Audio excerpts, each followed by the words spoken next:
آپ نے یہ بہت اچھا فرمایا. میں آپ کے جواب سے کافی سنتشٹ ہوں. اور جاتے جاتے ایک آخری سوال کرنا چاہوں گا ضرور. کہ اہنسا کو اسلام کس نظریے سے دیکھتا ہے؟ اہنسا کو اسلام کس نظریے سے دیکھتا ہے؟ بھائی صاحب کا آخری سوال ہے کہ اہمسا کو اسلام کس نظریے سے دیکھتا ہے. عام طور پہ ہمسا حرام ہے. اسلام آتا ہے لفظ سلام سے. اس کے معنی ہے سلامتی, امن, شانتی. اسلام کے معنی ہے کہ شانتی حاصل کرنا, اپنی خواہش, اللہ کا جو پیغام ہے اس کے مطابق اپنی زندگی بسر کرنا اور امن حاصل کرنا, اسے کہتے ہیں اسلام.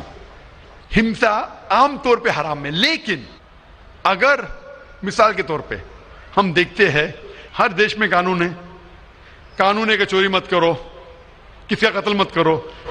لیکن قانون کے علاوہ پولیس بھی ہے کہ اگر کوئی قانون کو فالو نہیں کرتا ہے, کوئی چوری کرے گا تو پولیس اس وقت زبردستی کر سکتی ہے, پولیس فورس کا استعمال کر سکتی ہے, پولیس کبھی کبھی ہتھیار کا استعمال کرتی ہے امن اور شانتی برقرار رکھنے کے لیے دیش میں.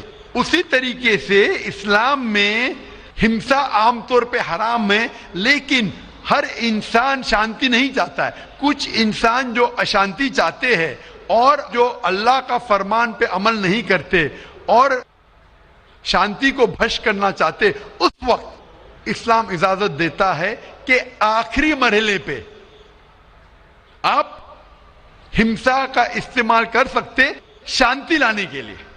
ہمسا کا استعمال کر سکتے شانتی لانے کے لیے, خود کے فائدے کے لیے نہیں. اسی لیے عام طور پہ جتنے بھی آپ نے دیکھے ہوئی ہیں جو جنگ اللہ کے رسول لڑی, اکثر وہ تھا سیلف ڈیفنس میں. اگر کوئی چور میرے گھر میں گھستا ہے اور میری بیٹی سے بدتمیزی کرتا, میں کیا کہوں گا, میں ہمسا میں مانتا ہوں, میں ہاتھ نہیں لگاؤں گا. میں میری چوڑیاں نہیں پہنا ہوگی ہاتھ میں, مسلمان ہوں لیکن چوڑیاں نہیں ہاتھ میں پہنا ہوں. آپ کے گھر میں کوئی چور گھستا ہے اور آپ کی بیٹی سے بدتمیزی کرتا, آپ کیا کریں گے؟ جی ہاں, میں مقابلہ کروں گا. مقابلہ کریں گے, ہاتھ بھی اٹھائیں گے نا. اس طریقے سے ہمسا کا استعمال آخری مرحلے پہ اگر دوسرا کوئی چارہ نہیں ہے تو استعمال کیا جا سکتا ہے حق کے لیے, نہ حق کے لیے نہیں. دوسرے کو تکلیف پہنچانے کے لیے غلط ہے, دوسرے کا مال ہڑپ کرنے کے لیے حرام ہے.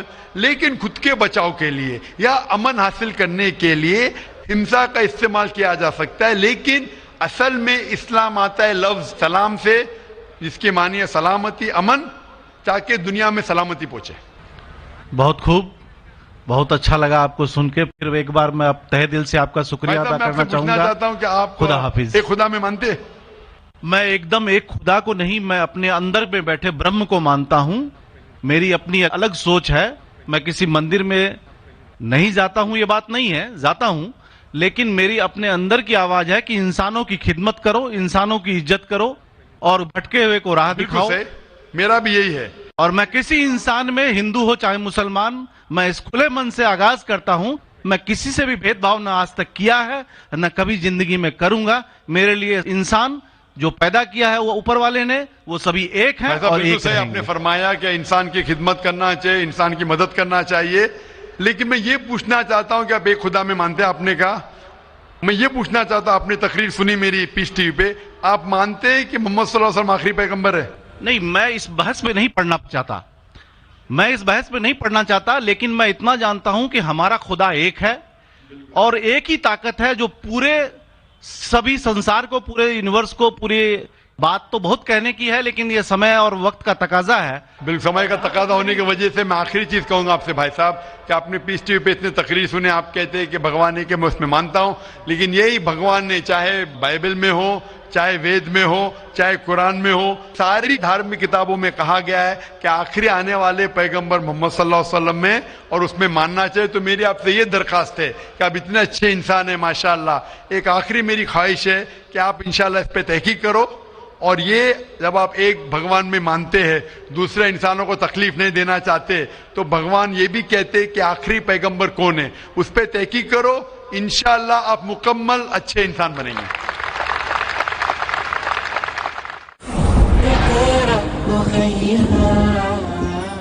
مائک نمبر 2 کی طرف, وہاں پر اگر کوئی غیر مسلم بھائی موجود ہیں تو سوال کر سکتے ہیں. ہاں, میں راجیش کدر بول رہا ہوں. میں ایک انجینئرنگ اسٹوڈنٹ ہوں. میں آج اپنے آپ کو بہت پراؤڈ فیل کر رہا ہوں